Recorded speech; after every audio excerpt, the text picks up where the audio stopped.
The year was 1812.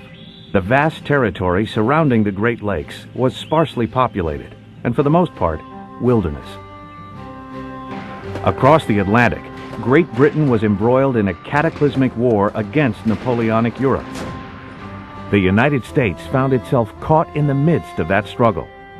To prevent supplies from falling into enemy hands, the British Navy began seizing American merchant ships. To add insult to injury, it also forced U.S. sailors to fight for the Royal Navy. There was also anger rising in the Northwest Territory. U.S. settlement of this area around the Great Lakes was producing violent conflicts with American Indians. Some members of Congress went so far as to accuse the British in Canada of encouraging Indians to harass U.S. settlers.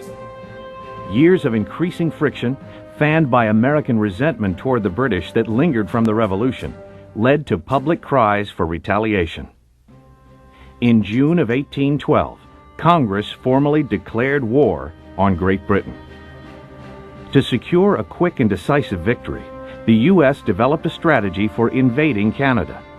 A crucial aspect of the campaign was to take command of Lake Erie. But U.S. forces stumbled early on as they attempted to carry out the plan. In August of 1812, U.S. General William Hull surrendered Fort Detroit. 5 months later, British and Indian forces defeated a small U.S. army at the River Raisin. The following summer of 1813, Fort Meigs thwarted 2 British sieges, and Fort Stephenson repelled another British attack. The struggle for the territory had reached a stalemate. It was clear that whoever controlled Lake Erie held the advantage. In April of 1813, U.S. troops were ordered to delay another invasion of Canada until naval support arrived. That naval support was taking shape in Erie, Pennsylvania. Construction was being completed on a U.S. fleet. Command was given to 27-year-old Commodore Oliver Hazard Perry. While Perry was busy with preparations, another squadron was already afloat on Lake Erie. Since the outset of the war, the British Navy had maintained control of the lake. In June of 1813, command of the British Lake Erie fleet was given to Robert Harriet Barclay, just 26 years old. One of the first priorities for both commanders was manning their ships. In a letter to the Secretary of the Navy, Perry wrote, "Commodore Chauncey has sent me a sailing master, 3 midshipmen, and 65 men. Very few of the men are seamen. I am rejoiced to have them, as bad as they are." Commodore Barclay was equally pressed to find a competent and experienced crew for his British squadron. Referring to his lack of able-bodied seamen, he wrote, "Until the 36 arrived from the Dover, I had not more than 10 or 15, and those, you know, were of the very worst quality. The rest consisted of Canadians and soldiers who, except crossing the Atlantic, had never seen a ship." By late August, the U.S. fleet arrived at Put-in-Bay, a strategically located and naturally protected harbor. By anchoring here, Perry effectively severed the British supply line. Their food and supplies cut off, the British faced the choice either to fight or abandon their base at Fort Malden, and with it, the region. In early September, a new British flagship was completed, and with this additional strength, they opted to fight. As dawn broke on September 10, 1813, a lookout aboard Perry's flagship, the Lawrence, sighted the sails of the British fleet. Perry ordered his squadron of 9 vessels to get underway. He knew 2 critical factors would determine the outcome of this fateful meeting. One was armament. The British fleet was armed mostly with long guns, cannons that were accurate to about a half mile. The U.S. fleet was outfitted primarily with carronades, stubby-barreled cannons that could fire heavier charges but had less than half the range of a long gun. To make effective use of his guns, Perry knew it would be necessary to fight at short range. To do so, Perry needed the second critical factor, the wind at his back. The U.S. fleet sailed from Put-in-Bay at 6 a.m. For the next 3 hours, Perry struggled against the wind, barely making headway. Frustrated, he finally issued orders to turn around. But before the order could be executed, the wind suddenly shifted, giving Perry the advantage. As the U.S. squadron drew closer, Perry adjusted his fleet to match the British vessels. His flagship, the Lawrence, would fight Barclay's flagship, the Detroit. Perry's other brig, the Niagara, captained by Master Commandant Jesse Elliott, would engage the British vessel Queen Charlotte. The remaining gunboats would take on the smaller British vessels. As the U.S. ships bore down on the British, Perry brought out his crudely inscribed battle flag. "Don't give up the ship," were the dying words of Captain James Lawrence, a friend of Perry's who was killed in battle 3 months earlier, and whose memory was honored in the naming of Perry's flagship, as recalled by a U.S. seaman. We knew this flag was on board, but none of us knew what the motto was. When it was unfurled, the whole squadron gave 3 cheers. Every soul seemed animated by one feeling: Seaman David Bunnell. As the fleets prepared for battle, buckets of water were placed by each gun to quench thirst and extinguish fires. Sand was spread along the decks to provide secure footing and to soak up blood. Grog was then served out and every man repaired to quarters. Captain Perry went leisurely round, inspecting his battery, and occasionally spoke to the men. He asked, "Well, boys, are you ready?" Purser Samuel Hambleton. After the ships had been cleared for action, all that was left was the agonizing wait. Every sailor who had ever been in a close quarters engagement knew what to expect. A naval fight embodied more terror than a land battle ever could, because aboard a ship, there was no place to escape. It wasn't only cannonballs that were feared. Just as deadly were the splinters.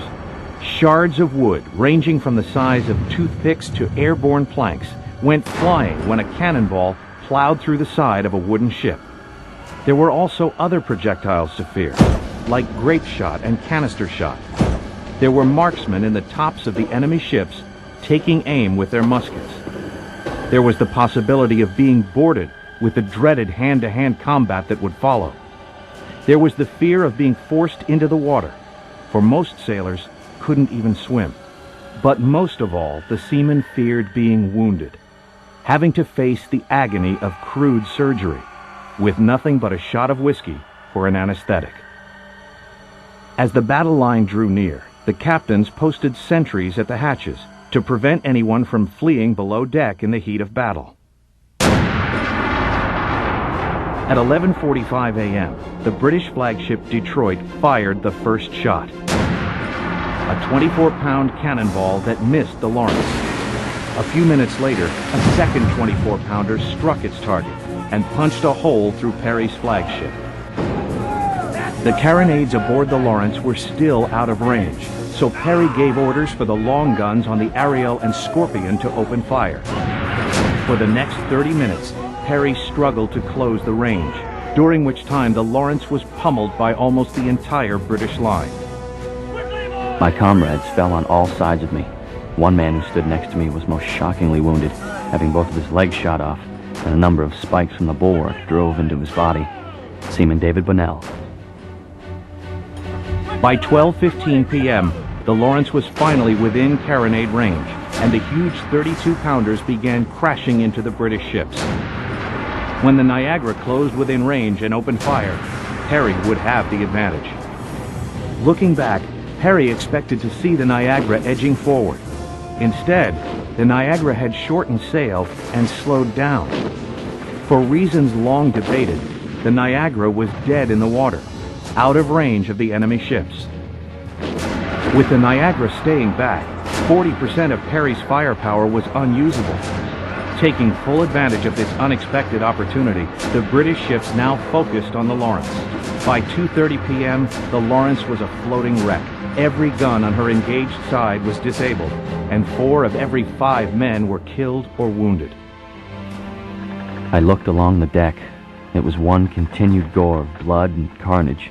The dead and dying were strewn in every direction, for it was impossible to take the wounded below as fast as they fell. In a last-ditch effort, Perry made a fateful decision to transfer to the Niagara. Accompanied by 4 men and his battle flag, Perry rowed over a quarter mile through the hail of shot, reaching the ship miraculously unscathed. Though Barclay's ships had successfully pounded the Lawrence into a battered hull, they had also suffered terribly. During the fight, Barclay was severely wounded, as were the captain and first lieutenant of every other British ship.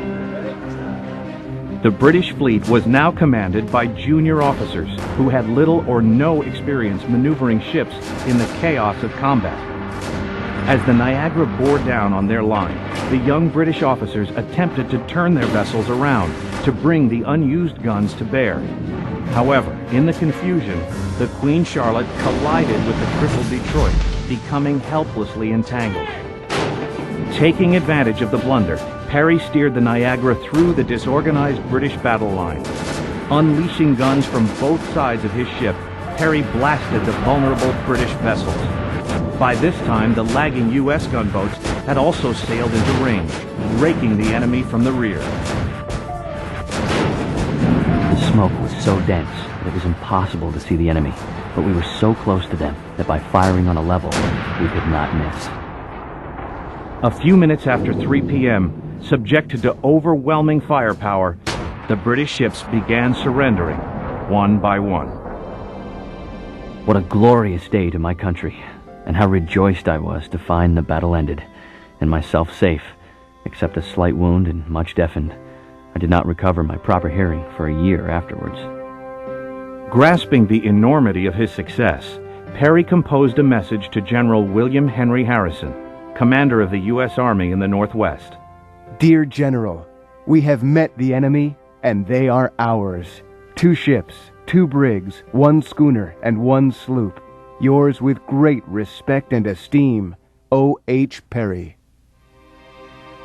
The victory was important, but came with a cost. 1 in 4 men on each side became a casualty. The officers from both sides were buried on South Bass Island, but the dead seamen were lashed up in their hammocks and committed to the sea, accompanied by the words of Chaplain Thomas Breeze. Thus they sank without a moan, unknelled, uncoffined, and unknown. Now that the lake was in U.S. hands, Perry's fleet was able to transport General Harrison's army to the Canadian mainland. The British Army abandoned their base at Fort Malden and retreated up the Thames River. Harrison's army followed, defeating the British and their Indian allies on October 5, 1813. When peace talks finally began, the dual victories of Lake Erie and the Thames gave U.S. negotiators a major bargaining chip. Ultimately, Perry's victory ensured that the Northwest Territory would remain the territory of the United States. The Treaty of Ghent was signed on Christmas Eve 1814, bringing the War of 1812 to a close. 3 years later, the U.S. and Great Britain signed the Rush-Bagot Agreement, paving the way for the permanent disarmament of the 4,000-mile border between the United States and Canada. Out of the horrors of war has come a peace that has lasted to this day. This commitment to peace has created the longest undefended border in the world. Though various disputes have arisen over the years, the U.S. and Canada have consistently relied on arbitration to resolve disagreements.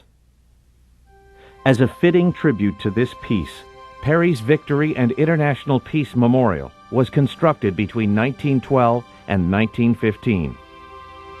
Interred beneath the memorial rotunda are the remains of the 3 British and 3 U.S. officers killed in the battle. Lying side by side, they represent the sacrifices of so many that many others would know peace.